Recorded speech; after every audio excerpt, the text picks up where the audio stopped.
saviez, je suis donc le premier président de l'Istanbul. Et donc je vais d'ores et déjà mettre les premières lois dans ce si beau pays. Premièrement, à l'Istanbul, la brosse à dents sera interdite. Voilà, parce que déjà nous on n'est pas un petit peu comme tout le monde, hein. Et puis c'est pas très écolo, hein, c'est du plastique, etc. Nous, à l'Istanbul, on fait les choses bien, d'accord. D'ailleurs, je vous rappeler le slogan de l'Istanbul. Oui, exactement. Avec l'Istanbul, soit tu fonces, soit je te bourre. Ouais, non, on va quand même essayer de travailler ce slogan quand même, parce qu'il n'est pas non plus très... Enfin bref. Calmez-vous.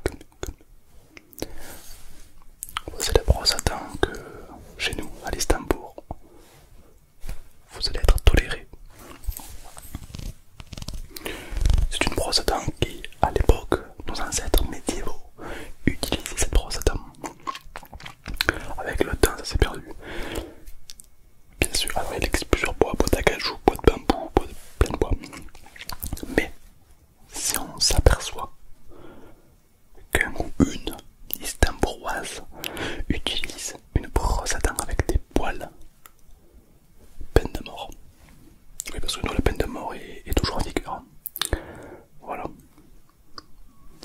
Okay. Alors non, nous, la peine de mort, ça, on va pas partir sur une chaise électrique, ni une guillotine. On va plutôt partir... C'est un petit peu radical, on en a discuté en interne, mais c'est vrai que c'est un petit peu radical, mais on va quand même partir sur 10 heures, pas 9 heures, 10 heures de Mpokora non-stop.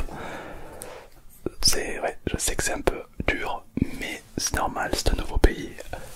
Dans les temps, on va peut-être après desserrer la vis, mais pour l'instant, on veut quand même un pays carré. Donc voici la brosse à dents que vous allez utiliser, une brosse à dents médiévale.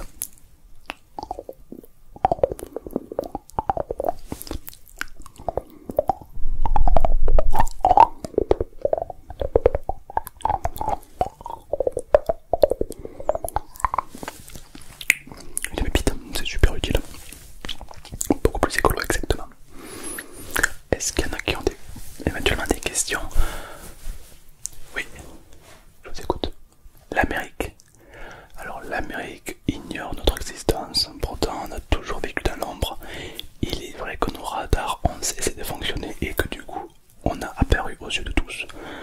On a eu beaucoup de pubs malheureusement, hein. Tout le monde est un petit peu choqué de notre apparition, même si on est bien plus civilisé que certains pays. Mais voilà, l'Amérique a été un petit peu choquée de notre découverte. Mais sachez quelque chose, ici à l'Istanbul, on n'est pas pacifiste. Aucune guerre ne sera à déclarer. D'accord? Parce que chez nous à l'Istanbul, soit tu te tais, soit je te bourre. Non, mais on va quand même travailler sur le slogan, il n'est pas non plus foufou. Hein.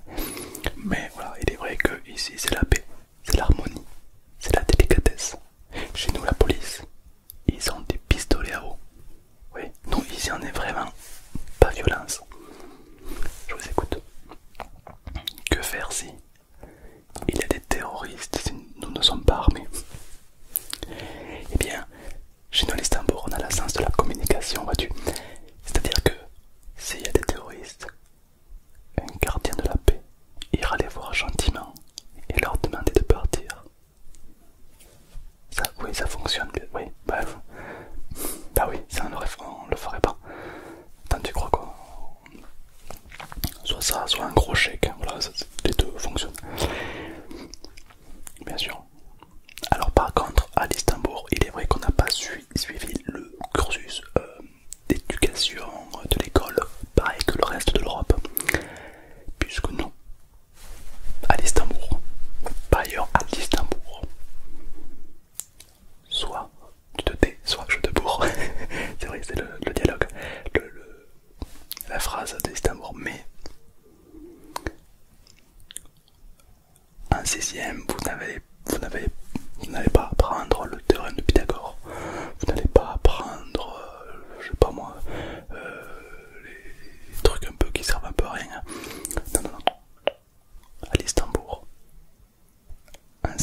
vous aurez des cours pour gérer vos émotions.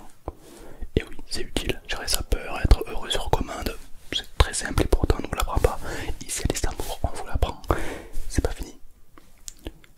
Les cours de 8 à 9 heures et le soir de 16 à 17 heures seront remplacés par des cours de ASMR. C'est-à-dire que vos premiers cours et vos derniers cours de la journée seront de l'ASMR. Ça pourrait être du sport ASMR, du français ASMR, des maths ASMR, de l'art plastique ASMR, peu importe. Votre professeur sera obligé de vous faire de l'ASMR pour vous détendre. Tout élève qui s'endort durant le cours a tout à fait le droit, évidemment, car à l'Istanbul on est d'accord pour dire que 8 heures du matin, ça c'est au tac et tout, tu vois, genre on n'est pas des robots. Du coup, on peut se ferait une petite marge là, de 8 à 9 heures, pépère. Est-ce qu'il y en a d'autres questions éventuelles? Je vous écoute. Oui, à l'Istanbul. Alors, on a une hymne nationale, mais je vais pas vous la faire écouter, elle est claquée au sol, on y travaille, on y travaille. Il est vrai que avant qu'on était un pays un peu plus secret, on n'avait pas tout ça, on n'avait pas d'hymne national, on n'avait pas de phrase d'accroche, on n'avait pas trop de présidents, on n'avait pas d'eau ni d'électricité d'ailleurs, on n'avait pas grand chose. Mais aujourd'hui, qu'on est voilà, un peu plus, on est un des pays les plus connus au monde, j'ai envie de dire, il nous doit d'améliorer notre image. Pourquoi un aigle avec une couronne?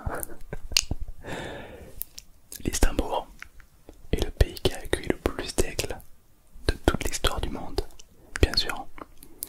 Et comme les autres pays tuaient les aigles, les braconniers, nous à l'Istanbul, on tue les braconniers. C'est ouf. Du coup là, on est venu une sorte de symbole, parce que l'aigle c'est aussi la royauté. Hein. Je rappelle qu'à l'Istanbul, il y a eu énormément de rois. Hein. D'ailleurs Louis XIV, qui était un roi français, passait ses journées à l'Istanbul, bien sûr. Bien sûr.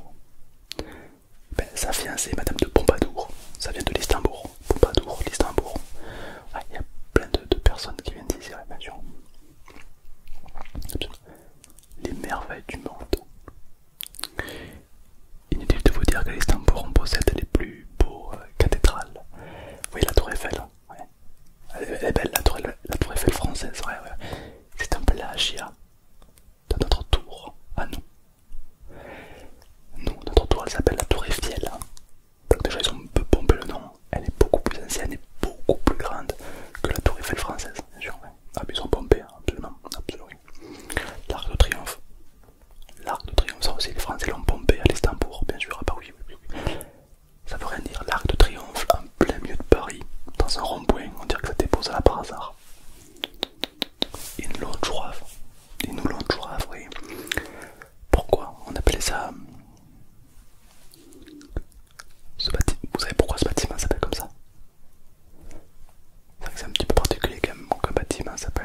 l'Istanbul, il est obligé d'accueillir un sans-abri chez soi. D'ailleurs, qui tu veux chez soi.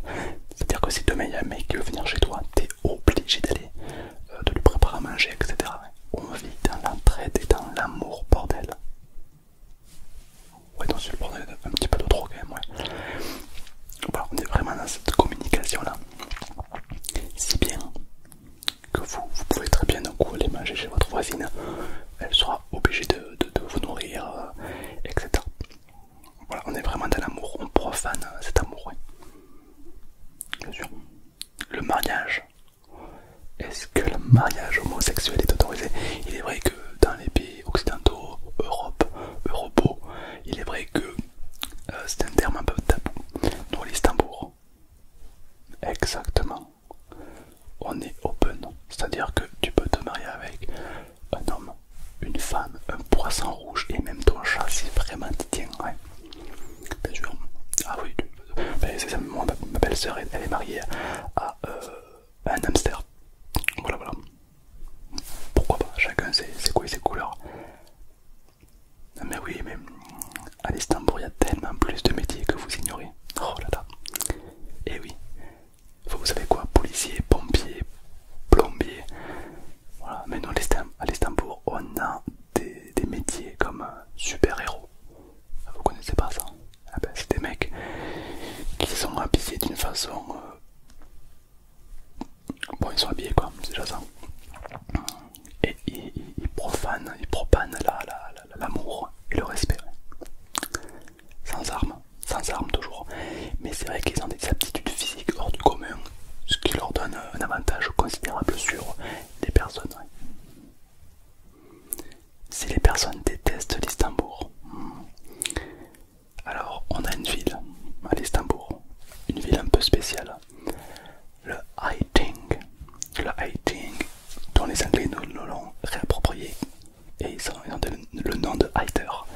Hating, c'est une ville où on met tous les gens qui détestent l'Istanbul dans cette ville. Pourquoi? Parce que nous, on ne refuse personne, donc on va pas les exproprier de notre si beau pays. Mais s'ils n'aiment pas notre pays, on les met tous dans une ville. Voilà. Comme ça on sait que là-bas, c'est le clan des Hating. Bien sûr. Ah ben non, après, pas plus quoi. Non, c'est juste que là-bas, c'est...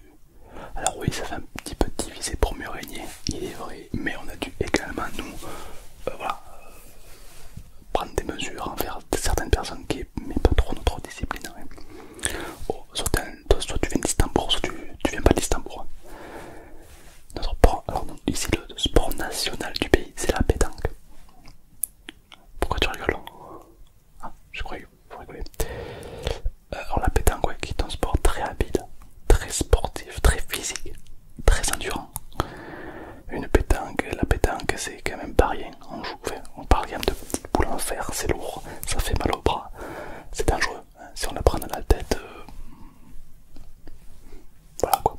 Donc ouais, on est vraiment sur un sport d'homme, de bonhomme, si jamais dire. Hein.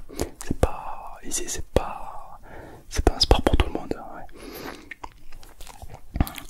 Qu'est-ce que nous avons d'autre comme sport qui est beaucoup apprécié d'Istanbul? Le premier sport en tête, donc c'est évidemment la pétanque, et le sport que les jeunes préfèrent, la nouvelle génération préfère, c'est comment ils s'appellent ça les jeunes? Les auto-tamponneuses. Il y a des compétitions d'auto-tamponneuses à l'Istanbul, donc c'est des places qui font un hectare, donc c'est plutôt grand, et il y a plein d'auto-tamponneuses. D'ailleurs, chacun a sa propre petite auto-tamponneuse. Chaque personne la ramène et puis le soir, généralement, les jeunes se retrouvent pour se tamponner. Enfin, vous m'avez compris. Ouais. Bien sûr. C'est un sport qui fait rage, hein, qui est beaucoup propane. Ouais. Comment on gère l'électricité dans notre si beau pays? On pédale. On a tous un vélo chez nous. Il faut pédaler comme ça et ça crée l'électricité. En fait, chacun gère sa propre électricité, quoi. C'est-à-dire que si tu pédales pas, t'as pas d'électricité. Par contre, si tu es un sportif et que tu pédales beaucoup, tu peux même revendre l'électricité à tes voisins. C'est pas mal ça. Ah ouais, c'est pas mal, ouais. D'ailleurs, il y en a qui... c'est un des métiers qui n'existe nulle part ailleurs.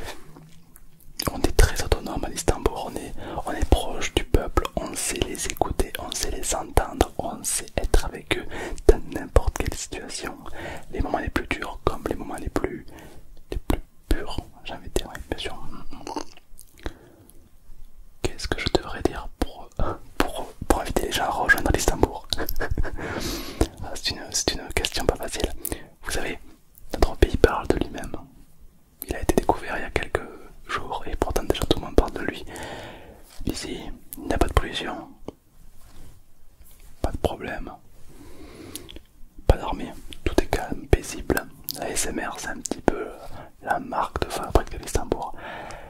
Si vous êtes des gens stressés et compliqués, ne venez pas à l'Istanbul.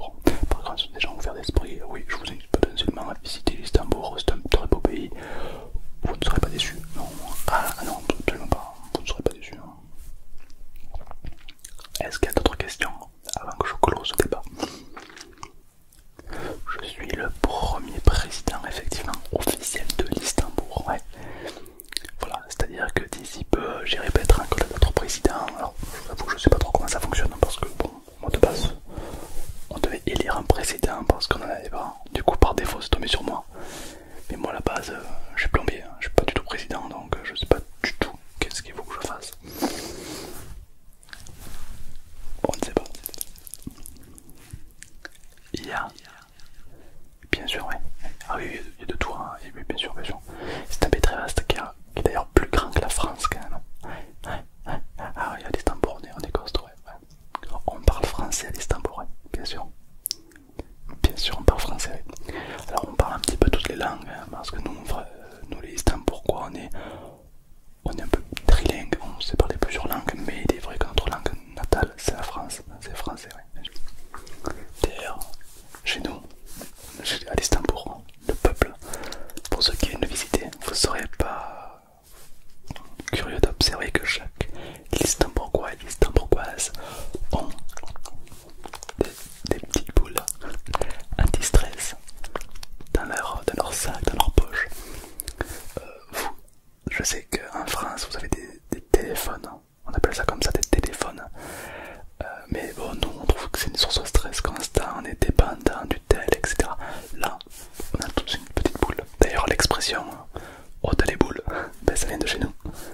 Genre quand déjà à la pétanque, hein, comme c'est le sport national, tu ramènes tes boules. Du coup on dit toujours t'as tes boules. Et quand tu perds, t'as tendance à prendre tes boules pour te calmer. Du coup l'expression oh t'as les boules, espérons t'as les boules sur toi pour te calmer quoi. Voilà, ça vient de l'expression. Ou les autres pays nous l'ont volé encore une fois, mais ça c'est pas étonnant. Et donc voilà, moi la mienne elle est bleue, parce que j'aime le bleu. Mais voilà, ça dépend, il y en a qui vont avoir une petite boule rose, une petite boule jaune, ça dépend.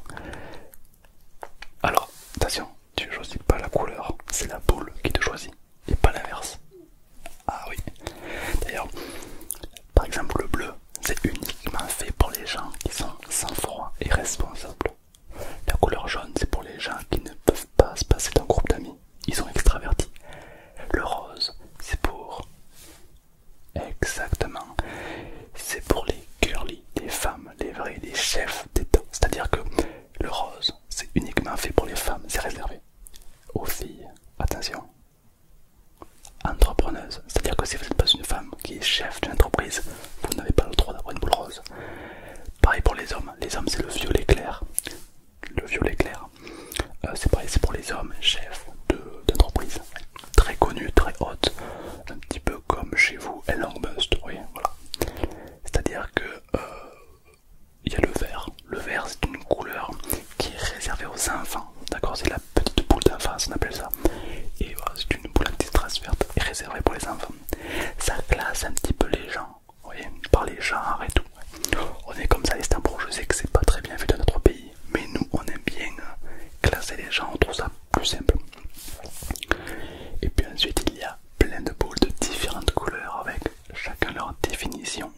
D'ailleurs je vous invite déjà dans les commentaires à mettre la couleur de votre boule. Enfin, votre boule anti-stress. C'est mieux. De quelle couleur et qu'est-ce que cette couleur définit sur vous. Par exemple Bobby 12 ans, ah non 12 ans il aurait une boule verte, mais Bobby 20 ans il aurait une boule turquoise parce que pour lui il est responsable et innovant. Par exemple, je vous invite à mettre la couleur de votre boule et qu'est-ce qu'elle dit sur vous, cette boule. Voilà. Voilà, dans les commentaires pour voir s'il y a plein de boules dans les commentaires ou pas.